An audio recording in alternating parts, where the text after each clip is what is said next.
उद्दीन के जो गांव था वहाँ पर आप लोगों ने हाल ही में रैली की थी, उसके ऊपर क्या कहना चाहते हैं? पार्टी के अंदर जो केडर है उसे बूस्ट करने की ये कोई रणनीति है या फिर कुछ? अगर 15 अगस्त की बात की जाए तो इस बार घाटी के अंदर एक बड़ा बदलाव देखने को मिला है, अगर सोशल मीडिया के माध्यम से देखेंगे, लेकिन ग्राउंड लेवल पर क्या रियलिटी है उसकी, क्या कहना चाहेंगे? ग्राउंड रियलिटी पे ये है कि मैं ये कहूँगा कि पीपल पार्टिसिपेटेड, लोगों ने 15 अगस्त के उत्सव में शमूलियत की। यहाँ जो देखा कि जो वहाँ पर बड़ा फंक्शन हो गया ग्राउंड पे, बख्शिश ये ज़ख्म दिया जम्मू कश्मीर के लोगों को कि 370 हमसे छीन लिया गया। ये हमसे ये एक जम्मू कश्मीर की हिस्ट्री में, पॉलिटिकल हिस्ट्री में पार्टी पे यही आरोप लगाया है कि ये बीजेपी की क्योंकि बी टीम है, इसी वजह से कहीं ना कहीं ये लोग धारा 370 को लेकर अपनी जो चुप्पी है लगातार तोड़ नहीं रहे हैं।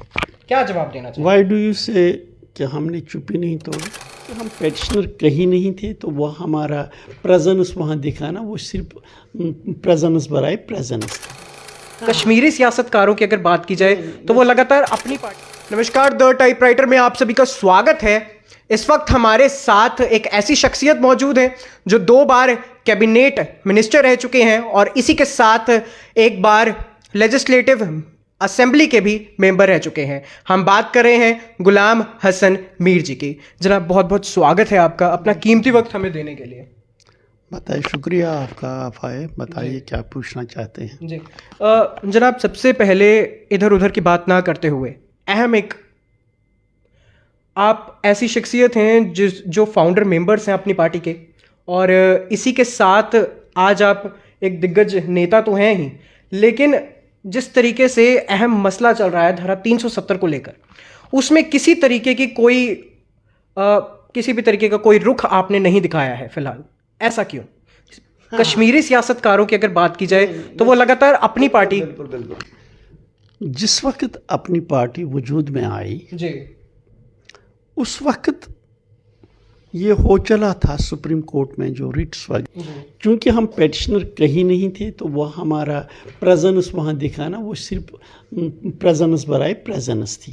बाकी अपनी पार्टी का स्टैंड है, we believe in judiciary, we believe our judicial system. हमें उम्मीद है वहाँ हमें इंसाफ मिलेगा, जम्मू कश्मीर के लोगों को इंसाफ मिलेगा। ये कहने की जब बात आती है तो हम ये दिखावे की बात नहीं करते हैं, वी मीन इट। जी, आप एक रसूखदार नेता हैं, ये हम सब जानते हैं, लेकिन सियासतकार हैं जितने भी तमाम कश्मीर के, उन्होंने लगातार अपनी पार्टी पे यही आरोप लगाया है कि ये बीजेपी की क्योंकि बी टीम है, इसी वजह से कहीं ना कहीं ये लोग धारा 370 को लेकर अपनी जो चुप्पी है लगातार तोड़ नहीं रहे हैं। क्या जवाब देना चाहिए? वाई डू यू से कि हमने चुप्पी नहीं तोड़ी? We have been saying it very unequivocally कि जो बीजेपी ने ये ज़ख्म दिया जम्मू कश्मीर के लोगों को कि 370 हमसे छीन लिया गया। ये हमसे, ये एक जम्मू कश्मीर की हिस्ट्री में, पॉलिटिकल हिस्ट्री में एक गुनावना वाक़ा है। We will never forget it and people of Jammu and Kashmir will never forget it. अगर 15 अगस्त की बात की जाए तो इस बार घाटी के अंदर एक बड़ा बदलाव देखने को मिला है, अगर सोशल मीडिया के माध्यम से देखेंगे, लेकिन ग्राउंड लेवल पर क्या रियलिटी है उसकी, क्या कहना चाहेंगे? ग्राउंड रियलिटी पे ये है कि मैं ये कहूँगा कि पीपल पार्टिसिपेटेड, लोगों ने 15 अगस्त के उत्सव में शमूलियत की। यहाँ जो देखा कि जो वहाँ पर बड़ा फंक्शन हो गया ग्राउंड पे, बख्शिश स्टेडियम में, तो लोगों की जिस तरह से कतारें थी, ज़बरदस्ती कितनों को लाते, ज़बरदस्ती ये काम नहीं होते हैं। लोग यहाँ साफ बात यह है कि लोग अमन चाहते हैं, तरक्की चाहते हैं, खुशहाली चाहते हैं। बाकी वहाँ मुख्तलिफ थाट रखने वाले हैं, वो कभी ये तस्लीम नहीं करेंगे। उनको ये कहना होगा, प्रैक्टिकल ये तो है कि लोगों ने पार्टिसिपेट किया। अगर लोग पार्टिसिपेट नहीं करना चाहते, नहीं होता। राइट। मुख्तलिफ थॉट्स रखने वाले या सोच रखने वाले कौन है? कश्मीरी सियासतकार? क्यों नहीं मुख्तलिफ है। क्यों? वहाँ तो ये 47 से मुख्तलिफ आइडियोलॉजीज़ चल रहे हैं।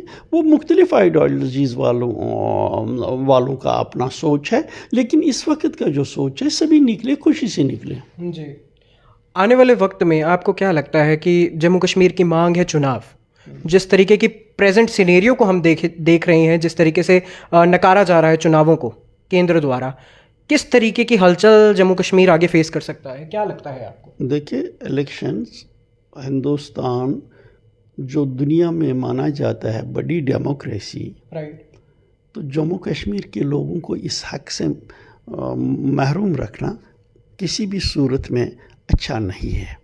इलेक्शन तो करना पड़ेंगे से सवेर या बदेर, और ये इम्पॉर्टेंट सेगमेंट है डेमोक्रेसी का, और ये होना है। जम्मू कश्मीर के लोग एम्पावरमेंट चाहते हैं, इलेक्शंस चाहते हैं। इस वक्त बीजेपी ने कितने दुख जम्मू कश्मीर के लोगों को दिए। एक तो यही कि अभी तक यहाँ चुनाव नहीं कराते हैं, लोगों को एम्पावर नहीं कराते हैं, यहाँ की डिसीजन मेकिंग में जम्मू कश्मीर के लोगों की कोई भागीदारी नहीं है। जो कुछ होता है गवर्नर राज से होता है, और फिर ये ज़ख्म पर मिर्च डालकर ये कहते हैं कि ये तरक्की हो गई, वो तरक्की होगी। अगर गवर्नर राज में ही डेवलपमेंट मुमकिन है, तरक्की मुमकिन है, फिर सारी कंट्री में ये क्यों नहीं गवर्नर राज ही करते हैं? ये सही कदम नहीं है, ये बिल्कुल।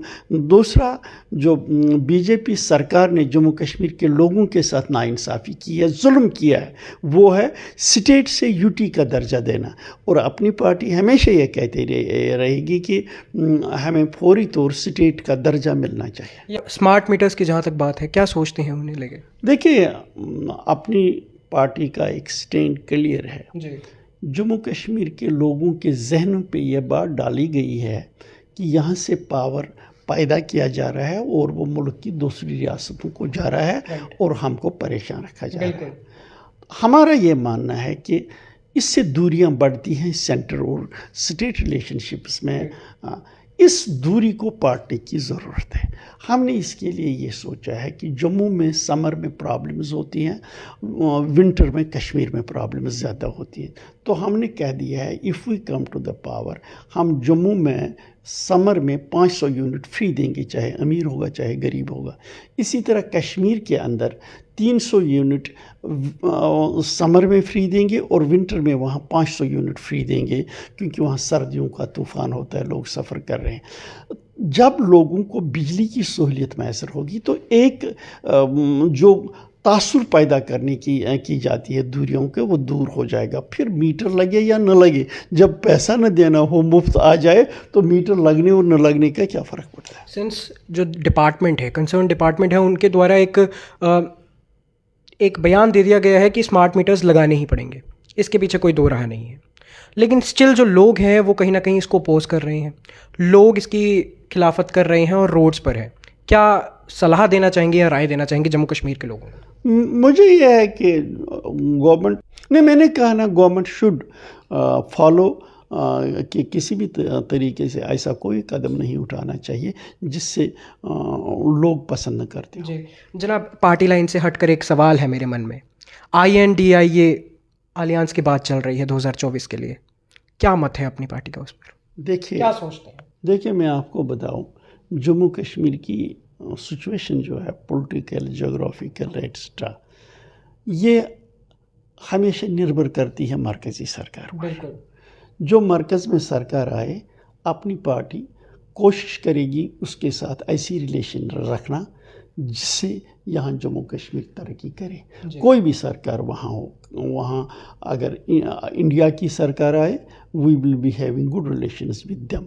वहाँ किसी भी पार्टी की सरकार हो, our effort will be to develop the relations for the development of Jammu and Kashmir. जी, ये हमारे सवाल नहीं है, जनता के सवाल है। लेकिन जनता के दिल में एक बात बहुत खटक रही है। सलाउद्दीन के जो गांव था, वहाँ पर आप लोगों ने हाल ही में रैली की थी, उसके ऊपर क्या कहना चाहते हैं? पार्टी के अंदर जो केडर है उसे बूस्ट करने की ये कोई रणनीति है या फिर कुछ और? देखिए, ये है कि जवाब जो सियासत हमने शुरू की है, सच की सियासत, तरक्की की सियासत, खुशहाली की सियासत, वो सियासत जहां हम नौजवान को कहते हैं कि आपको तरक्की और खुशहाली की तरफ जाना है, आपको जेल की तरफ नहीं जाना है, आपको गोली का शिकार नहीं बनना है, आपको कब्रिस्तान की तरफ नहीं जाना है। तो it has an appeal to all। अगर इसमें वो सारे नौजवान वो एरियाज़ जिनको आप रेडिकलाइज्ड एलिज करते थे, Right. आज अगर वो एरियाज़ आपकी बात सुनते हैं, आपके साथ चलने को तैयार हैं, तो ये अपनी पार्टी का ये मिशन है कि हम अमन लाएं, तरक्की लाएं, खुशहाली लाएं। और इस पूरे सिलसिले में 2022 से लेकर 2023 तक किस लेवल की तरक्की मिली है आपको, क्या लगता है? तरक्की क्या, सीधी सी बात है, इन्हीं 3 सालों में जब आप भी मजबूर हो गए मेरा इंटरव्यू करने के लिए, क्योंकि अपनी पार्टी ने एक पहचान पैदा की है, एक शनाख्त बनाई है। इस वक्त लोगों की नज़रें अपनी पार्टी की तरफ हैं। This is our success. Right. चलिए, हाल ही में हम सब जानते हैं कि काजी फ़ारूक जो थे, काजी मोहम्मद फ़ारूक जो हैं, उन्होंने इस पार्टी को ज्वाइन किया है लगभग 2-3 दिन पहले। उससे पहले हम सब जानते हैं कि अशरफ मीर जी थे जिन्होंने 2024 में उमर अब्दुल्ला को हराया था। तो किस तरीके से कहीं ना कहीं पार्टी को जो है एनसी को टक्कर देने की जो रणनीति है वो चल रही है, या फिर ये क्या है? देखिए, मैं आपको बताऊं, जहाँ जहाँ हमारी पार्टी को अभी 2-3 साल ही हो गए हैं, चूँकि हमारा रीच आउट का प्रोग्राम चल रहा है, हम रीच आउट करना चाहते हैं हर जगह पे। जहाँ भी लोगों को, लीडर्स को ये लग रहा है कि वाकई अपनी पार्टी का प्रोग्राम जम्मू कश्मीर के लोगों के हित में, वो हमारा साथ देना चाहते हैं, सपोर्ट देना चाहते हैं, we welcome them, we take them along, we respect them, we want they should serve on this platform to the people. Right. चलो, अब इस पूरी प्रोसेस में जम्मू प्रोविंस की अगर बात की जाए तो जम्मू प्रोविंस के अंदर आपका ग्राउंड लेवल पर जो वर्क है वो कम नज़र आ रहा है, उसके पीछे क्या वजह है? वजह कोई नहीं, टाइम लगता है। यहाँ आप नेशनल कॉन्फ्रेंस को देख लीजिए, वो पिछले 70 साल से चल रही है, लेकिन जम्मू में उनकी सिग्निफिकेंस उतनी नहीं है। पीडीपी की, दूसरी जमातों की, जम्मू वाले ट्रेडिशनलिस्ट ज़्यादा हैं, लिहाजा इनको टाइम लगता है न्यू फॉर्म में आने की, न्यू एडॉप्शन में। राइट। चलिए, और आने वाले वक्त में अपनी पार्टी का क्या मत रहने वाला है और आपका क्या मत रहने वाला है?